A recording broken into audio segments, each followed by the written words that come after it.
Momen peserta CPNS pakai kursi roda demi tes SKD, ternyata baru melahirkan, paginya ikut ujian. Viral di media sosial peserta CPNS pakai kursi roda demi jalani tes seleksi kemampuan dasar SKD. Ternyata peserta wanita tersebut baru saja melahirkan.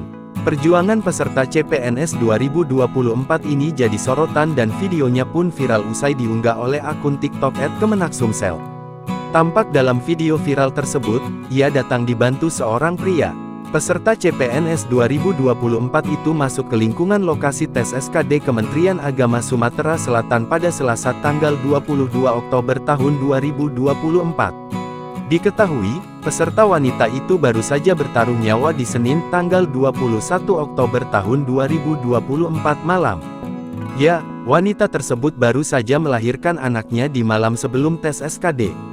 Alhasil saat tiba di lokasi tes CPNS 2024, wanita tersebut tampak pucat dan lemas. Kendati demikian hal tersebut tak menyurutkan semangatnya untuk mengikuti seleksi menjadi calon aparatur sipil negara ASN. Terlihat petugas sigap membantu peserta wanita tersebut. Sembari duduk di kursi roda, wanita tersebut mengenakan seragam tes SKD yakni kemeja putih, rok hitam, jilbab hitam dan sepatu hitam. Dengan wajah pucat, wanita tersebut beberapa kali menghela napas di atas kursi roda.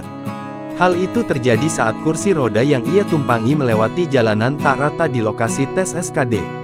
Namun lantaran dibantu beberapa petugas dan keluarga, wanita tersebut berhasil masuk ke lokasi ujian SKD.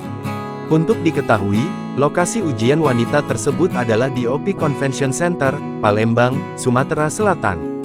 Sontak saja, unggahan tersebut pun kini mengundang berbagai komentar warganet. Tak sedikit warganet yang berkomentar kagum dengan kegigihan wanita tersebut. Download Tribun X sekarang, menghadirkan lokal menjadi Indonesia.